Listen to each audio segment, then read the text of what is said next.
Hello, my friends, and welcome to the 10-minute book talk, where three best-selling authors talk all things bookish with you for 10 short and sweet minutes. I'm Rachel Linden, your host for today, and I have with me Katherine Reay and Marie Bostwick, my lovely co-hostesses. And today we have Audrey Burges with us. Did I say your last name correctly, Audrey? You did. Okay, I'm remembering from last time. We had Audrey with her wonderful last book that I loved. And today we have this gorgeous book. Hold it up a little bit closer, Katherine. Even closer. House What like a an great accordion. cover. It is the most beautiful, striking cover, and I love the title. I feel like there's such a sense of, immediately I read the title and I was like, ooh, what is that book about? So Audrey, we're happy to have you with us today. Can you tell us a little bit about your beautiful new book? Oh, thanks. Thanks for having me back. So the story of A House Like an Accordion starts with a pretty typical 39-year-old, almost 40-year-old mom who has seemingly everything anyone could ever want, including a beachfront mansion in Malibu. But she wakes up one morning and discovers that she can see through her hand and that she's actually starting to disappear. And that kind of brings up a few problems for her all at once. Her father, I'm sorry? Just a few. Just a few, right, just a few. I hate it when I wake up and can see through my hand. Yeah, I know. It's one more thing to manage, but she definitely, two things occur to her right away. The first thing is that her father, who had disappeared 25 years ago, has to be somewhere and drawing her, because he actually had a very unique skill as an artist. There's weird artistic skills that kind of run through their family, that he could capture reality on the page, literally. So if he drew, he was drawing from life, and that thing was drawn out of reality. But the other problem is she thought he was dead. And so she's got to kind of retrace the way that she decides to find him is kind of retracing all of the places that they had lived when she was growing up, because he had created all of them. And she thought that maybe it could form a path back to him. So it's really just about kind of literally finding herself to a certain extent to try to prevent herself from disappearing completely, and kind of going back to times that she really had put well behind her and hoped to never reopen. It is extraordinary, to be honest. And it is part mystery and part family drama. And obviously there's this bit of magical realism, because we don't usually wake up and go translucent. But what yeah, I mean, so highly creative. How'd you get here? Like, what inspired you to head down this story and compelled you to write it? So one of the weirdest things ever, it was actually inspired by a tweet.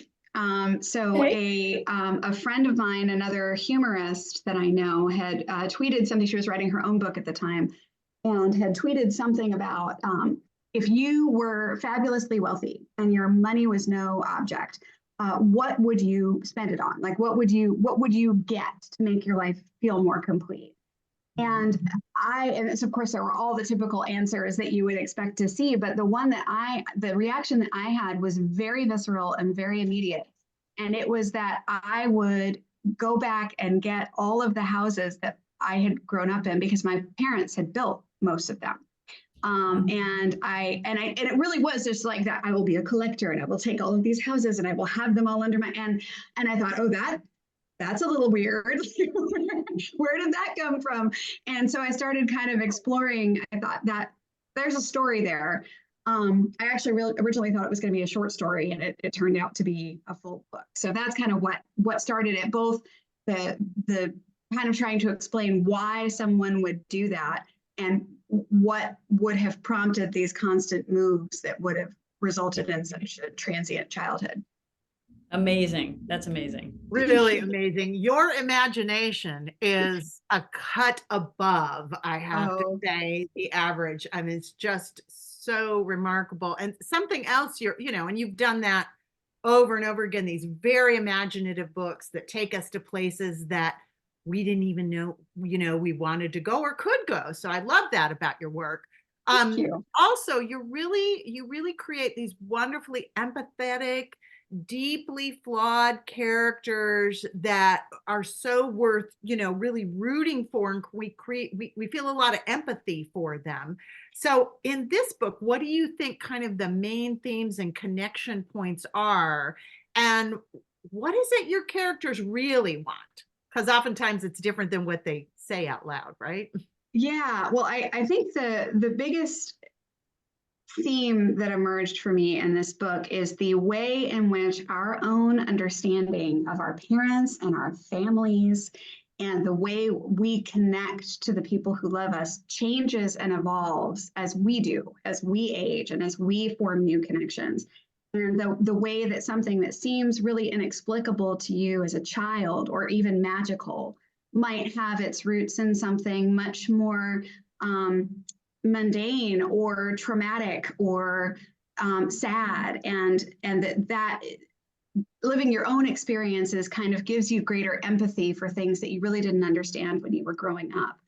And I think I actually, when they had me write the book club questions, the first question that I came up with was that this book really does center a lot on the concept of loss and longing for things you never got, and what things in your life wound up being defined by something you never got.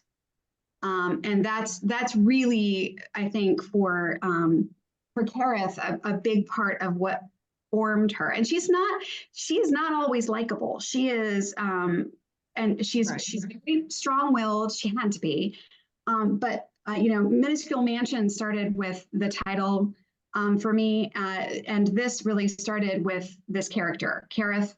She was very insistent from the jump that was her name. I was, okay, we're running with that. I tried to change it several times. I tried to make her Karen. I tried to make her Carrie.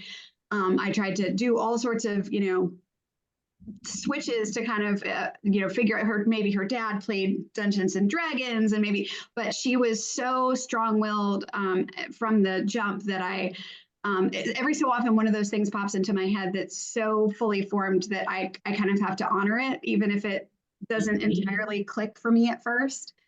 And so it's really about kind of her transformation, literally and physically, and becoming a more fully realized person, whether she wants to or not. Love that. Love that. Yeah. Well, I'm curious with what you've shared, what do you want the takeaway, or one or several takeaways for readers? What's the takeaway when they close the book? What are you hoping that they walk away with? The things that are hardest can wind up making the biggest difference in who you are and how you understand the world. I think I think again, this book was being written at the tail end of the pandemic, and when we were all kind of emerging back into the world, and so many of those interpersonal relationships had really been redefined, and our kids didn't know quite how to remesh into social relationships they had been doing over a computer and that kind of thing. And there was really a bewilderment, but also a need to. I had to constantly remind myself to be kind to myself and to everyone else for what really had been not just one traumatic experience, but a whole series of traumatic experiences that were different in every house and every family, and also very much the same. And so for me, it was really about, trying to treat things as a learning experience and also as an opportunity for self-compassion. I love that. That's beautiful. Thanks. Love it. All right. Well, I'm going to ask you the last question we ask every author, which is, Audrey Burges, what is bringing you joy today? What is bringing me joy today is I have gotten my agent's notes back on my next book, which I am very excited about. Can't say anything about yet, but it's a humor book. It's my first actual full-length humor novel. You are so funny. I love all your posts. I laugh out loud often with them. Yeah, I've built a bit of an audience in that from the New Yorker and McSweeney's, and it's always been a part of my writing practice, but I'd never managed to. I kind of had this no man's land between 800 words and 80,000, and I did it by accident. It's kind of like in Hitchhiker's Guide to the Galaxy, where the main character learns to fly by falling and missing the ground. I was writing a horror novel. And instead, well, again, just like Minuscule Mansion started as a romantic comedy, and that kind of just they tend to kind of take their own left turn and decide what they're going to do next. So that's where I landed, and I wound up with a book I'm really excited about, and I'm revising it now, and I'm hoping to have good things about that soon. Ooh, That's well, we're so awesome. We're excited. so You- excited. Yeah, fabulous you. sense of humor. So we'll look forward to it. Katherine, could you hold up the book Oh, cover again? yes. Are you able to Yeah. get it? Hang on. All Let right, me. so very friends- close to the Hold to up, your very close. There we go. Oh my gosh, so That's gorgeous. a real close look. And here's the whole cover.